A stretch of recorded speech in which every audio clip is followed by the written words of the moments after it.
Hi everybody, welcome back to my channel. Today's video, I want to talk about dealing with family members who don't understand mental illness and how it affects our brains and why we are the way we are. Um, I've had this issue with my husband and my mother-in-law. Um, they know that I have trauma, that I've gone through a lot, and um, my mother-in-law, especially before like I was on the right medications and things like that, she would always ask like, why can't you clean like all the time? Why can't you do this? Like the simple things that normal people can do. I just didn't have the energy or the capacity to do it. And um one thing that people need to understand, and this is something that I've learned through therapy, is that whenever somebody experiences a traumatic event, what happens is it creates a new groove in the brain. And when that happens, when someone gets triggered, that's your brain. It's like the receptor from trauma is being opened up, and you're taken back to not necessarily the event but the feelings that you had that made you the way you are. And for example, for me, a huge trigger of mine is my abuser was my stepdad, and he was a musician and he loved music. And there's particular songs that I can't listen to, so I always have to carry headphones with me, and I have to be careful of music I listen to. Like, example, he loved some Red Hot Chili Peppers songs, and I particularly like them, but I can't listen to some of their music because I remember him playing it, like on the guitar and all this other stuff. And um but I've everybody has their own way of dealing with things, and for me it was, I hate being judged. And when you're mentally ill or you have trauma based issues that cause mental illness and people don't get it, it's really frustrating because you don't want to be that way. And it's explaining that to them. Like, for the longest time I had to try and explain this to my mother-in-law, telling her I don't like being this way, I hate being this way. I said, that's why I'm in therapy, that's why I'm taking medications, that's why I'm doing all of these different things to get myself in a better place. And I'm like, you don't know what it's like to be me. I have panic attack and night terrors almost every night, so I get maybe 5 hours of sleep a night. And so for me, I spend a lot of energy just trying to get through the day. So instead of being able, normal people who don't go through trauma or have mental issues, they can go through their day and they don't have, a lot to think about or worry about. And which is a good and a bad thing. As where someone like myself, getting up and getting out of bed and doing what I need to do takes so much effort. And it's like the bed, like, it's kind of like I'm on the edge of a knife, like a knife point sometimes. And if blow a certain, blow, then you'll push me off, and then that gets me to a point where I just kind of shut down and I retreat into not good thinking. And it was really difficult, like I said, trying to get them to understand that I didn't choose this. I didn't choose this life. I didn't choose for my brain to be this way. But I'm working on at least being able to function. And it's the little things that I do that mean the most to me. For me, if I can just focus on doing one thing a day that's important. So, for example, one day of the week, I do laundry. It's laundry day. And then one day of the week, it's, cleaning the kitchen. And, every day I sweep the floor and I vacuum. And it's just like small little things like that that keep me from, they help me be productive. But it's not overwhelming. I used to think that I've got to get so much done. And then I kept, hearing stuff from my husband, from my mother-in-law. And it just got to a point where I would break down and cry all the time because it would be so overwhelming for me to be put in a situation where I wanted nothing more than just for them to understand that being this way sucks. And a lot of the time, I put on a happy face and I act. I I am a very, very good actress. For the longest time, my husband didn't understand, like he's like, but you're doing this and you're doing this and you're doing this. But how can you feel that if you're doing this? And so I finally had to tell him, I said, I lie to you all the time. I say, I act. I act the way you want me to be because that's what you want. That doesn't mean that that's how I feel. And that kind of changed his perspective when he realized how much I actually hide from him emotionally because I don't want to overwhelm him, because the last thing that we want to do is overwhelm our support systems with all of the everything that's going on in our brain. And so a little bit at a time is what we've been doing. And so I'll tell him, specific things, that I'm having an issue with, and he will work on helping me with that. To my mother-in-law, sitting down and talking with her and explaining to her and actually having an in-depth conversation where I had to break down and explain everything to. It's like when you're teaching your child something. That's basically what happened with her. Is I had to sit her down and I had to give her the list of everything that I have and show her all of the symptoms and list them all out and tell her how each of the things that I'm diagnosed with affects me and what I have to do to counteract that, and why small things she can do that she doesn't have a problem with are something that I struggle with. And she finally looked at it and she's like,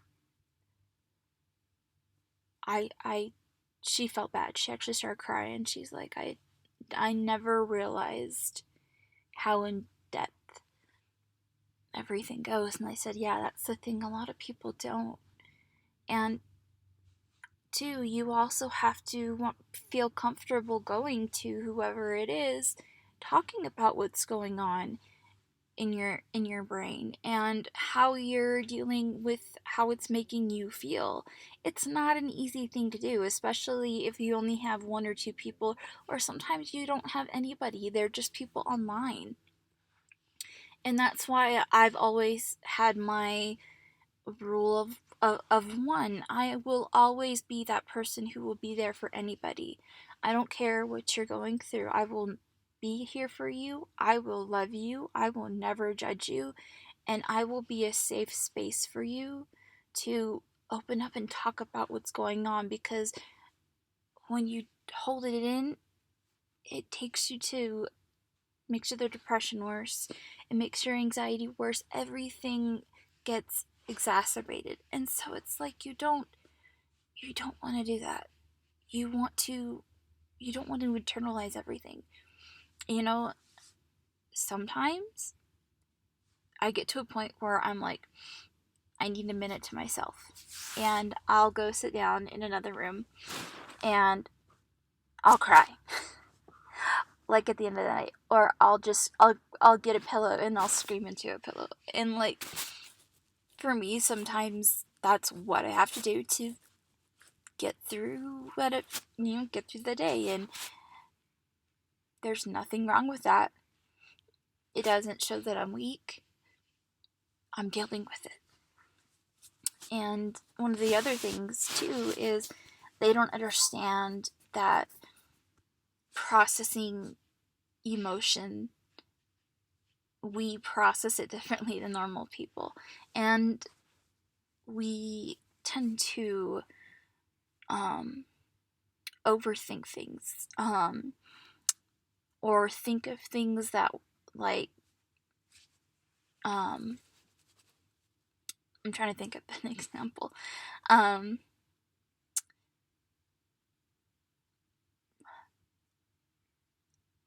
Like when I put on my, like, when I act and I act like everything's okay, kind of like the message that I'm sending is that I'm okay, when in reality I'm hiding, and I don't want to hide. And that's what my channel is about: destigmatizing things, being open about things, talking about things, and engaging with other people who struggle. Because it doesn't matter what your struggle is your struggle, and it's just as valid as mine. And no matter what anyone says, your your your your struggles are validating. And if somebody tries to tell you that their struggles are worse than yours, then I don't like that kind of mentality. And I think people who are like that aren't good people to be around, because they they don't want to learn about, you know, how other people are feeling. They don't want to help other people, or they feel that they are better than other people because of where they're at. And I don't want to be that way. To me, everybody is equal, because we all have damage. We all have problems. We all have trouble functioning, and we all have different ways of coping and dealing with it. And when, like I said, I want my channel to be a place where everybody is welcome to come, share their feelings, and know that they're going to be accepted, and that you're going to be loved, and that you're going to be validated, and you're going to be important, and that I'm not going to judge you. And I will never let anybody else judge you. If I find that there's people who are, attacking people in my comment section, I will remove them and I will block them. Because it's people like that who make us want to retreat. And that's not what we need. We need to be open. And we need to be okay with knowing, yeah, we're broken. But you know what? There's other people who are broken with me. And when we talk about our struggles, I can't even begin to tell you how many people that I've talked to in private, um that it's like when they realize that there's somebody who understands them, it changes them. You see a 180, and they finally feel a sense of security and safety because they're like, finally, I don't feel alone. And I think that's amazing. And I want everybody to feel that way. And, family is extremely difficult to talk to because they, like I said, if you don't struggle with mental illness, then you don't understand. And that's why I kind of want people to be able to open up. If you can't open up to your family, you can start somewhere and at least kind of get a grasp of, okay, I have a place I can go, I have a place I can talk, and get to a point where you feel that you can sit down and say the things you need to say. There's somebody that, like, when I talk about my abuse story and what happened to me, um, the bishop who was involved in that story actually called me a couple weeks ago, and we talked for an hour and a half, and I cried the entire time, and I got off the phone and I just started screaming. And for me, the screaming was just that pent up 16 years of resentment, anger, and upset. And after the phone call, he said that he would probably be out in my area, next month, and that if he could, he'd like to come and see me and apologize to my face. And I told him that I'd have to think about it because for me, that was a big step. Because I'll never get an apology from my stepdad because since he passed away. But him, I can. And so I thought about it, and I'm like, yeah, I want that apology. And then I started thinking deeper, and I realized I forgive him for what happened. Because looking back at it now, who I was 16 years ago is not the same person I am now. 16 years ago, I was a 16-year-old girl who was terrified of my stepdad and what he was doing to me. And knowing me at that time, I would have downplayed the situation. And so my bishop, because I was in counseling at the time and in therapy, felt that there was enough safeguard in place there for me to be okay. And I see where I failed myself in a sense because I couldn't be open and honest with my bishop. And then it also brought up feelings of me,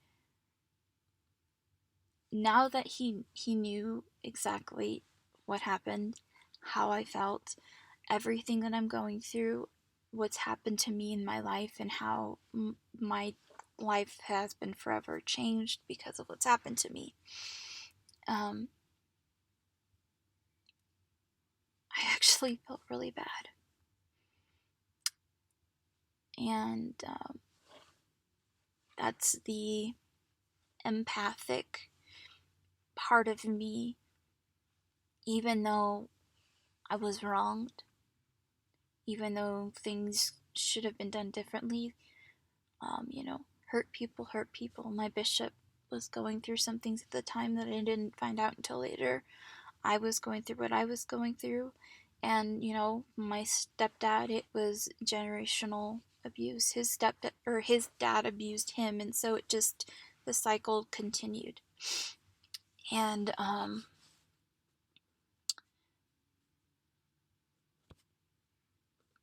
I realized that,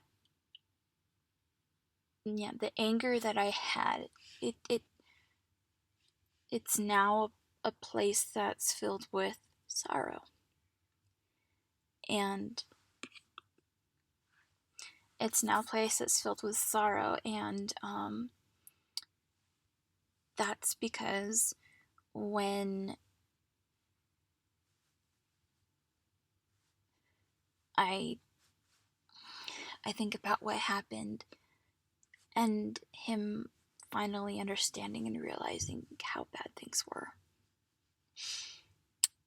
I feel guilty because now my trauma, my issues, everything that happened to me is now something he has to deal with, because he could have stopped what happened to me and he didn't, and he feels really guilty for that. And I feel guilty for putting my burden on him. And so I'm gonna write him a lovely letter, telling him that I want to meet him when he comes out, and apologize to him for what I said, because in my anger, I know I probably said some hurtful things about him that have hurt him and his family. And I feel that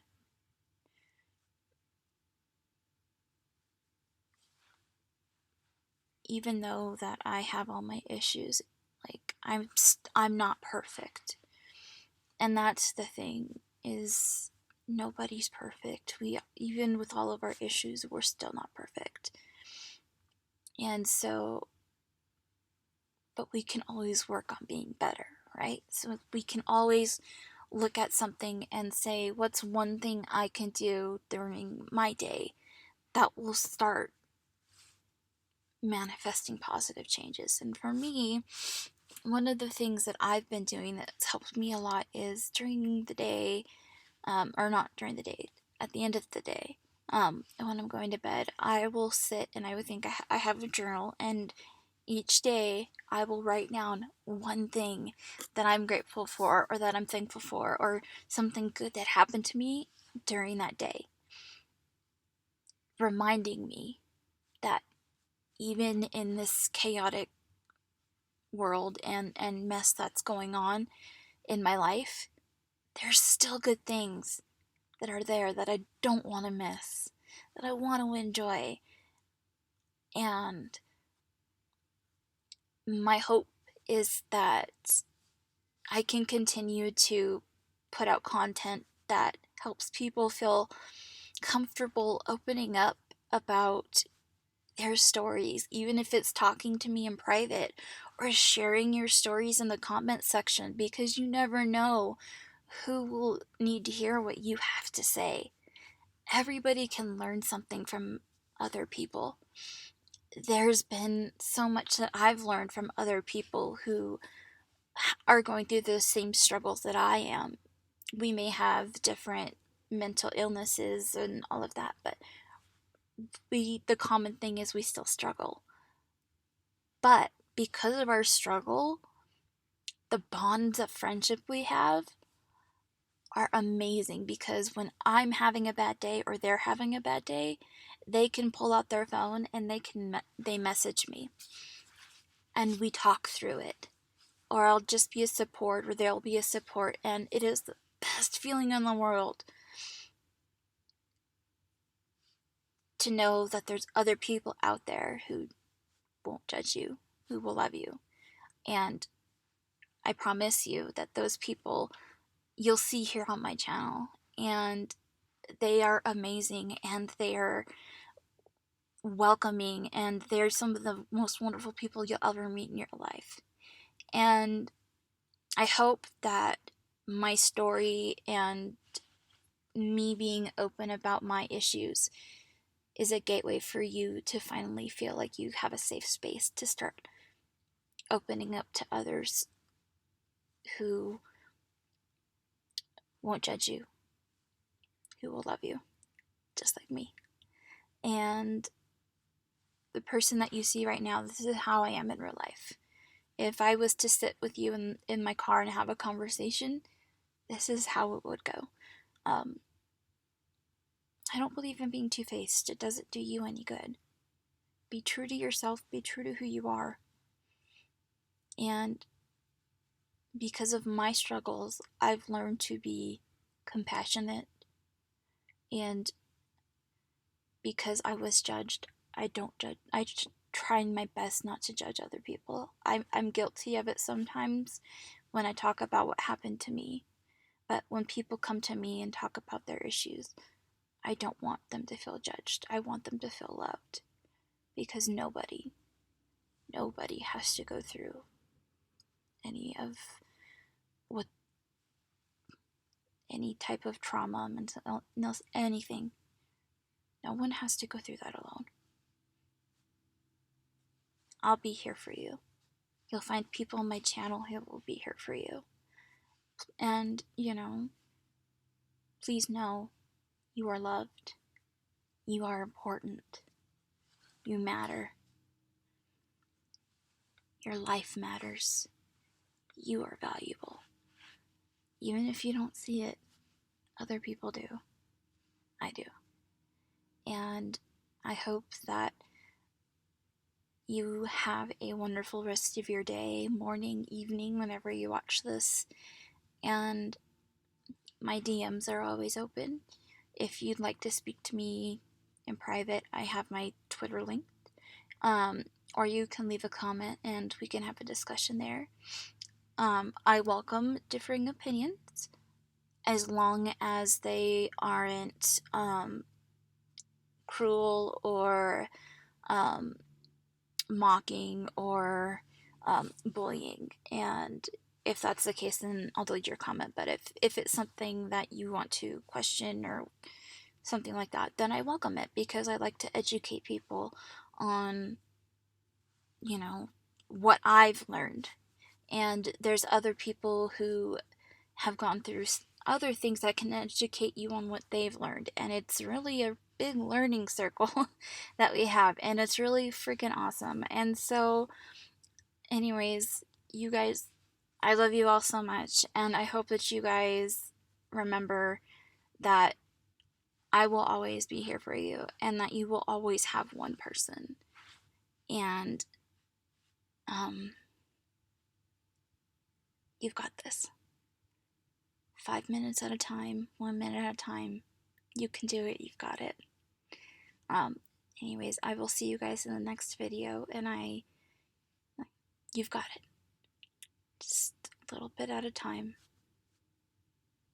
And you've got the support from me and from the other people in this community.